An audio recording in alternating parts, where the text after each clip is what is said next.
माजी में एमक्यूएम के गवर्नर डॉक्टर इशरत अली बाद तकरीबन 14 साल सिंध के गवर्नर हैं, लेकिन कामरान टसूरी 3.5 साल की मुद्दत के बाद अब गवर्नर नहीं रहे। उनकी जगह निहाल हाशमी को वफाकी हुकूमत ने नामजद कर दिया। कामरान टसूरी ने गवर्नर हाउस के दरवाजे आम आवाम के लिए खोल दिए। कराची में हजारों नहीं लाखों लोग ऐसे होंगे कि जिन्होंने गवर्नर हाउस आज भी अंदर से नहीं देखा होगा। कामरान टसूरी साहब जिस वक्त गवर्नर बने उस दिन भी सवालात पैदा हुए। बहुत सारी कयास आराइयाँ होती रहीं कि आया वो गवर्नर बन पाएंगे या नहीं बन पाएंगे। उनकी जब जिस वक्त गवर्नरशिप अनाउंस हुई तो उससे पहले एमक्यूएम की तरफ से किश्वर जहरा का नाम आता था, लेकिन अचानक हमने देखा कि गवर्नर कामरान टसूरी ही बने, क्योंकि उनको जो है वो एमक्यूएम के बड़ों की आशीर्वाद थी। एक मौका ऐसा आया कि बिलावल भुट्टो अपने कुछ साथियों के हमरा मलीर में एक प्रोजेक्ट इफ्तिताह करने के लिए गए, तो उन्होंने बैनर लगा देखा कि लिखा है कराची की तरक्की के लिए कामरान टसूरी जरूरी है। वहाँ पे और भी जो लोग मौजूद थे वो भी इस बात की गवाही देते हैं कि बिलावल भुट्टो साहब को ये बात बुरी लगी। पीपल्स पार्टी को अगर नामंजूर है तो वो कामरान टसूरी है। बिस्मिल्लाह। मैंने अपने एक दोस्त से कुछ देर पहले पूछा कि आखिर कामरान टसूरी की रुखसती की वजह क्या बनी, वो गवर्नरशिप के ओहदे से क्यों इख्तिताम की जानिब चले गए और अब गवर्नर नहीं रहे। आखिर क्या वजह हुई, किसने उन्हें मजबूर किया, किसने उन्हें निकाला, किसने गवर्नरशिप का ओहदा उनसे छीन लिया। ये सब कुछ कैसे होता रहा, इस कहानी की टाइमलाइन क्या थी, ज़रा समझाइएगा। उन्होंने पहले जुमले में बड़े मुस्कुरा के बड़े हंसकर मुझे कहा कि क्या वो सारी ज़िंदगी गवर्नर रहते, क्योंकि हमने देखा कि माजी में एमक्यूएम के गवर्नर डॉक्टर इशरत अली बाद तकरीबन 14 साल सिंध के गवर्नर हैं, लेकिन कामरान टसूरी 3.5 साल की मुद्दत के बाद अब गवर्नर नहीं रहे। उनकी जगह निहाल हाशमी को वफाकी हुकूमत ने नामजद कर दिया।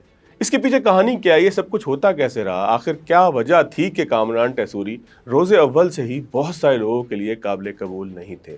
गवर्नर हाउस के अंदर कामरान टसूरी ने बहुत से अच्छे काम भी किए। आज अगर हम ये कहें कि कामरान टसूरी कोई जानता नहीं था या कामरान टसूरी ने कुछ किया नहीं या कामरान टसूरी अपनी यादें छोड़ कर नहीं गए तो ये भी गलत होगा। कामरान टसूरी ने गवर्नर हाउस के दरवाजे आम आवाम के लिए खोल दिए। कराची में हजारों नहीं लाखों लोग ऐसे होंगे कि जिन्होंने गवर्नर हाउस आज भी अंदर से नहीं देखा होगा, लेकिन कामरान टसूरी ने उन सबको किसी न किसी बहाने से, कभी ईद पे मेहंदी लगाने के बहाने, कभी जो है दावत अफ्तार के बहाने गवर्नर हाउस का दीदार करवाया। उन्होंने वहाँ पर बहुत सारे प्रोजेक्ट्स भी चलाने की कोशिश की। सवाल ये पैदा होता है कि क्या बहैसियत गवर्नर उनके ये तमाम इख्तियारात थे, उनके पास का बजट कहाँ से आया, क्या वो ये सब कुछ अपने ओहदे से हटकर करते रहे, क्या ये उनके ओहदे की तौकीर के ख़िलाफ़ था। ये तमाम सवालात और ये तमाम बातें मुख्तलिफ हवाले से उनके ऊपर होती रहीं। उन्होंने एक घंटा भी लगाया कि जो अगर आप गवर्नर हाउस के बाहर से गुजरें तो घंटा अगर आप बजाएंगे तो दाद रसी का एक घंटा था कि जिसको बड़े फ़ख्र के साथ वो लोगों को दिखाते थे। कामरान टसूरी साहब जिस वक्त गवर्नर बने उस दिन भी सवालात पैदा हुए। उस दिन भी उनकी गवर्नरशिप के हवाले से बहुत सारी कयास आराइयाँ होती रहीं कि आया वो गवर्नर बन पाएंगे या नहीं बन पाएंगे, लेकिन उनका खालिद मकबूल सिद्दीकी से जो एमक्यूएम के चेयरमैन हैं उनसे करीबी ताल्लुक इस बात की ज़मानत बना कि वो आखिरकार गवर्नरशिप के ओहदे के ऊपर फाइज हो गए और गवर्नर बन गए। उनकी जब जिस वक्त गवर्नरशिप अनाउंस हुई तो उससे पहले एमक्यूएम की तरफ से किश्वर जहरा का नाम आता था, लेकिन अचानक हमने देखा कि गवर्नर कामरान टसूरी ही बने, क्योंकि उनको जो है वो एमक्यूएम के बड़ों की आशीर्वाद थी। और वो आशीर्वाद सिर्फ एमक्यूएम के बड़ों की नहीं थी, बल्कि इस मुल्क में बहुत सारे ताकतवर तबकों की भी थी।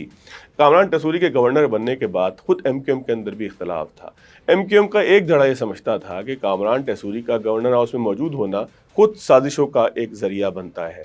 एक मौका ऐसा भी आया कि जब फैसल सरवारी ने कामरान टसूरी को कोट अनकोट किए बगैर ये कहा कि एमक्यूएम जो है वो फॉर सेल पार्टी नहीं है। एमक्यूएम के अंदर दो तरह के तबकात हैं। एक वो तबका है कि जो पीएसपी से एमक्यूएम के अंदर शामिल हुआ, जिसे एमक्यूएम में पीएसपी टोला कहा जाता है। ये वो लोग हैं कि जिनके पास तंजीम की कुव्वत मौजूद है। ये वो लोग हैं कि जो एमक्यूएम की किस्मत को बदल सकते हैं। ये वो लोग हैं कि जो एमक्यूएम के ऊपर किसी भी वक्त अगर उनको मौका लगे तो वो अपनी फालियत के ज़रिए एमक्यूएम पे अपना लोहा मनवा सकते हैं और एमक्यूएम के कायद की कमी जो महसूस की जाती है उसे ख़त्म करने का सबब बनते हैं। दूसरा वो एक पूरा टोला है या एक पूरा जो है वो एक वहाँ पर एमक्यूएम के अंदर एक क़यादत का एक ग्रुप है कि जो ये समझता है कि एमक्यूएम में क़यादत करना उनका हक़ है, क्योंकि जब अल्ताफ़ हुसैन 2016 में दाग़े मफ़ारक़त दे गए एमक्यूएम को तो उन्होंने एमक्यूएम को संभाला था। और मुस्तफ़ा कमाल ग्रुप जिसको पीएसपी टोला कहा जाता है वो तो एमक्यूएम से पहले ही अलग हो गया था। बहरहाल ये एमक्यूएम के अंदर की सियासत है, लेकिन जिस दूसरे ग्रुप की मैं आपसे बात कर रहा हूँ कि जिसकी क़यादत खालिद मकबूल सिद्दीकी करते हैं, वहाँ पर भी कामरान टसूरी बहुत ज़्यादा काबिल कबूल कभी भी नहीं रहे। वहाँ पर भी कामरान टसूरी के हवाले से बहुत सी बातें होती हैं। लेकिन अगर हम इस बात को आहिस्ता आहिस्ता समझने की कोशिश करें कि आखिर क्या वजह थी कि कामरान टसूरी की गवर्नरशिप बड़ी तेज़ी के साथ ख़त्म हो गई, जब वो उसके लिए पर भी मारते रहे, कोशिशें भी करते रहे। हुआ ये کہ کامران ٹیسوری کے پیچھے قوتیں موجود تو آج بھی ویسے ہی ہیں. ان کے پیچھے MQM کے اندر بھی بہت سے لوگ ایسے ہیں کہ جو ان کے پشت پہ کھڑے ہیں, جو ان کو مضبوط کرنے کے لیے تیار ہیں. خالد مقبول صدیقی صاحب بھی یہی چاہتے ہیں کہ کامران ٹیسوری صاحب ہی گورنر رہیں, لیکن جس وقت 2024 کے الیکشن میں انتقال اقتدار کا فارمولہ طے ہوا پاکستان پیپلز پارٹی اور مسلم لیگ نون کے درمیان, تو وہاں پر 2 صوبوں کی گورنرشپ مسلم لیگ نون کے حصے میں آئی, جس میں ایک صوبہ سندھ تھا اور دوسرا صوبہ بلوچستان تھا. اسی طریقے سے پیپلز پارٹی کے حصے میں پنجاب اور KPK کی گورنرشپ آئی. پنجاب اور KPK کے اندر گورنر آج بھی پاکستان پیپلز پارٹی کا ہے, لیکن سندھ کے اندر پیپلز پارٹی نے بار بار نون لیگ کو کہا کہ آپ اپنا گورنر کیوں نہیں رکھاتے. انہوں نے کہا کہ MQM ہماری اتحادی ہے, ہم نے ان کو گورنرشپ دی ہے, لیکن یہ بات اتنی آسان نہیں تھی. ایک موقع ایسا آیا کہ بلاول بھٹو اپنے کچھ ساتھیوں کے ہمراہ ملیر میں ایک پروجیکٹ کا افتتاح کرنے کے لیے گئے. ان کے ساتھ میئر کراچی مرتضی وہاب بھی تھے اور بھی پیپلز پارٹی کے بہت سے لوگ تھے. جب وہ ملیر پہنچے تو انہوں نے بینر لگا دیکھا کہ لکھا ہے کراچی کی ترقی کے لیے کامران ٹیسوری ضروری ہے. وہاں پہ اور بھی جو لوگ موجود تھے وہ بھی اس بات کی گواہی دیتے ہیں کہ بلاول بھٹو صاحب کو یہ بات بری لگی کہ آخر گورنر ہاؤس سے گورنر صاحب بیٹھ کر کس طریقے سے کراچی کی سیاست پہ اثر انداز ہونے کی کوشش کر رہے ہیں, کیونکہ گورنرشپ کسی بھی صوبے کی ایک ایسا عہدہ ہے کہ جسے نان پولیٹیکل سمجھا جاتا ہے.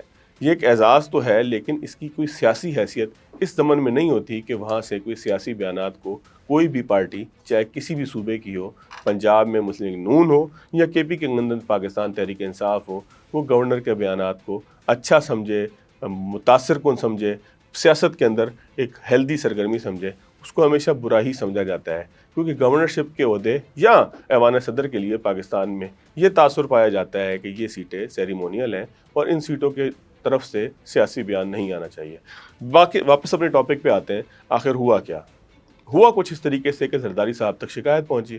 بلاول صاحب نے بھی شکایت کی. انہوں نے بھی کہا کہ گورنر صاحب جو ہے وہ سندھ کی تقسیم کے حوالے سے بھی بات کر رہے ہیں. انہوں نے ایک سیمینار بھی منعقد کی ہے گورنر ہاؤس کے اندر, جو بنیادی طور پر اصل وجہ بنی, جس کو پیپلز پارٹی نے اسمبلی کے اندر بھی کنڈم کیا اور اس کے بعد پیپلز پارٹی اس بات کو ایک ایشو کی صورت میں چلاتی رہی. وہ یہ تھی کہ صوبہ سندھ کے اندر صوبے کی تقسیم کے حوالے سے گورنر ہاؤس میں بیٹھ کر سازشیں کی جاتی ہیں. بہرحال آگے کی طرف معاملات بڑھتے رہے. محسن نقوی صاحب بیچ میں آئے. محسن نقوی صاحب کامران ٹیسوری کے بھی ہمدرد تھے. محسن نقوی صاحب زرداری صاحب کے ساتھ بھی کنیکٹ تھے. وہ کراچی تشریف لائے. ان کو کہا گیا کہ آپ ایک ہفتے کے اندر گورنرشپ کے حوالے سے ان کا نام ختم کیجئے. کامران ٹیسوری ہمیں منظور نہیں ہے, چاہے اس کے بعد کوئی بھی یہاں پر سندھ کا گورنر بن جائے. پیپلز پارٹی کو اس سے کوئی تعلق نہیں ہے. پیپلز پارٹی کو اگر نامنظور ہے تو وہ کامران ٹیسوری ہے. اور پیپلز پارٹی نے یہ بھی کہا کہ اگر آپ کے پاس گورنر کے لیے کوئی عہدیدار نہیں ہے مسلم لیگ نون کے پاس, تو ہم اپنا گورنر لگانے کے لیے تیار ہیں. بہرحال بات آگے بڑھتی رہی. پھر ہم نے دیکھا کہ سردار زرداری جو ہے وہ کراچی تشریف لایا آج سے 3-4 دن پہلے. وہاں پر ان کے سامنے بھی یہی بات کی گئی کہ ہماری تو بات کی کوئی حیثیت نہیں ہے, ہم اقتدار کے اندر شریک بھی ہیں, ساری باتیں بھی سنتے ہیں, لوگوں کی گالیاں بھی سنتے ہیں, لیکن ہماری تو بات سننے کے لیے کوئی تیار نہیں ہے. گورنر صاحب کو جو ہے وہ نکالا نہیں جا رہا. تو زرداری صاحب نے جہاں ان تمام لوگوں کی جو پیپلز پارٹی سے متعلق ہیں اور سندھ کے اندر اقتدار میں ہیں یا سندھ میں جو ہے پیپلز پارٹی کی قیادت کرتے ہیں, ان کی بات سنی تو صحیح, لیکن ان کو ڈانٹا بھی. ان کو کہا کہ آپ بھی کوئی کام کرنے کے لیے تیار نہیں ہیں, کوئی پروجیکٹ آپ سے مکمل نہیں ہوتا, آپ نے کیا حالت کر دی ہے پورے صوبے کی. اگر آپ کام کر رہے ہو تو مجھے اتنی شرمندگی نہ اٹھانے پڑے. مجھے بھی بڑی شرمندگی اٹھانے پڑتی ہے کہ جب آپ کی کارکردگی کے حوالے سے لوگ جو ہے وہ بات کرتے ہیں. اس تمام گفتگو کو پیپلز پارٹی ڈینائی کرتی ہے, لیکن 100% ہمارے ذرائع کہتے ہیں کہ یہ بات درست ہے. زرداری صاحب نے سخت برہمی کا اظہار کیا, مرتضی وہاب صاحب کی کارکردگی کے اوپر برہمی کا اظہار کیا. انہوں نے کہا کہ یہ نوجوان, ہمیں اس سے بڑی امیدیں تھیں لیکن یہ کرتا کراتا کچھ نہیں ہے, یہ یہاں پر جو ہے وہ پیپلز پارٹی کی ساکھ خراب کرنے کا سبب بن رہا ہے. بہرحال معاملات آگے بڑھتے رہے. کامران ٹیسوری کے اوپر عدم اعتماد کی تلوار لٹکتی رہی, اور عدم اعتماد سے میری مراد کوئی اسمبلی میں آنے والا عدم اعتماد نہیں ہے, بلکہ اتحادی جماعتوں کی طرف سے عدم اعتماد کے معاملات بڑھتے رہے. اس دوران نہال ہاشمی صاحب بھی ایکٹیو رہے, اور نہال ہاشمی صاحب کی اگر ہم بات کریں تو 1992 میں انہوں نے مسلم لیگ نون میں شمولیت کی, یوتھ ونگ کا حصہ رہے. بڑی ان کی قربانیاں ہیں مسلم لیگ نون کے لیے, اور مسلم لیگ نون میں جن لوگوں نے بھی قربانی دی, نون لیگ نے بہرحال ان کا سہارا بھی دیا. ان کی سینیٹرشپ بھی ختم ہوئی جب انہوں نے عدلیہ کی اینٹ سے اینٹ بجانے کی بات کی, تو پھر ان کو نااہل قرار دیا گیا, ان کو جیل ہوئی, ان کو جو سزا ہوئی, اور پھر کسی موقع پہ ہم نے دیکھا کہ میاں نواز شریف نے ان کو تھوڑی سی لفٹ بھی کم کروائی جب یہ لندن گئے. بہرحال آج وہ گورنر بن چکے ہیں, جو اس بات کی دلیل ہے کہ ان کو لفٹ اس وقت اگر کم کروائی گئی تھی تو آج مکمل طور پہ کروا دی گئی ہے. اب اگر دیکھیں تو مسلم لیگ نون کے پاس کراچی میں آپشنز کیا کیا تھے. सिंध की गवर्नरशिप के हवाले से हमेशा से एक तासुर ये पाया जाता है, एक खामोश मुआहदा है कि गवर्नरशिप के ऊपर हमेशा उर्दू बोलने वाला होगा उस सूरत में कि अगर सिंध की सीएमशिप या चीफ मिनिस्टर जो है वो सिंधी बोलने वाला हो तो कराची को नुमाइंदगी दी जाएगी और गवर्नरशिप कराची के हवाले होगी। अब नून लीग के पास कराची में इस तरह के कुछ लोग मौजूद नहीं थे। इस वक्त नून लीग के पास सिंध के अंदर बशीर मेमन साहब मौजूद हैं जो साबिक DGFI हैं, वो पीपल्स पार्टी के लिए काबिल कबूल नहीं है। इसके अलावा अगर बात करें नून लीग की तो सलीम ज़िया साहब एक बहुत पुराने सियासतदान हैं। वो सलीम ज़िया साहब जो हैं वो साहिब फ़राश हैं, बीमार हैं और मुख्तलिफ तकारीब में नज़र आते हैं तो वो व्हील चेयर के ऊपर मौजूद होते हैं। रह दे के निहाल हाशमी साहब बच जाते थे, लिहाजा कुरैफाल निहाल हाशमी के नाम निकला और अब वो सिंध के गवर्नर बन जाएंगे। उनके गवर्नर बनने के बाद सूरत हाल कोई ऐसी तब्दील नहीं हो जाएगी कि पीपल्स पार्टी कहे कि सिंध के अंदर दूध और शहद की नहरें बहेंगी। पीपल्स पार्टी के लिए बहरहाल मुश्किलात होंगी ही, क्योंकि निहाल हाशमी साहब TV टॉक शोज़ में भी शरीक होते रहे हैं पीपल्स पार्टी में पे तनकीद के हवाले से। जब उनको मौका मिला है तो वो तनकीद भी करते रहे हैं। पेशे के एतबार से वकील हैं, यानी कि दलील की बात, दलील की ज़बान भी जानते हैं। तो निहाल हाशमी के आने के बाद कुछ अरसे तक के लिए तो पीपल्स पार्टी कंफर्टेबल होगी, लेकिन जब कभी उसका नून लीग के साथ थोड़ा सा भी तनाज़ा हुआ तो गवर्नर हाउस से फिर तोपों का रुख CM हाउस की तरफ होगा, सिंध की गवर्नरशिप की तरफ होगा। कामरान टसूरी साहब का करियर ये होगा कि वो ये समझते थे कि MQM को अगर किसी ने रिलीफ दिलवाया है, उसके दफातर खुलवाए हैं, अगर उसके कारकुनान को रिलीफ दिलवाया है, उनको जेलों से छुड़वाया है, तो वो कामरान टसूरी साहब समझते थे कि वो खुद हैं और इस बात का समर उनको कुछ ऐसा मिलना चाहिए कि MQM पूरी की पूरी उनको दे देनी चाहिए। इस वक्त MQM भी अंदरूनी बहरान का शिकार है। PSP ग्रुप कुछ और तरफ सोच रहा है, इसके अलावा खालिद मकबूल पार्टी कुछ और सोच रही है। इंट्रा पार्टी इलेक्शन के वहाँ पर जो है वो बहुत सख्त दबाव खालिद मकबूल सिद्दीकी के ऊपर मौजूद है कि आपके अलावा भी किसी को पार्टी में अहदेदार होना चाहिए।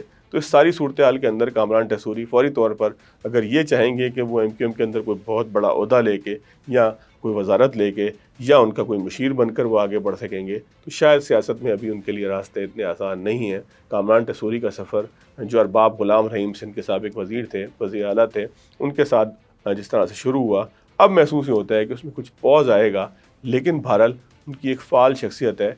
हो सकता है कि वो आने वाले दिनों के अंदर रास्ता निकाल लें। फौरी तौर पर उनके लिए कोई रास्ता नज़र नहीं आता।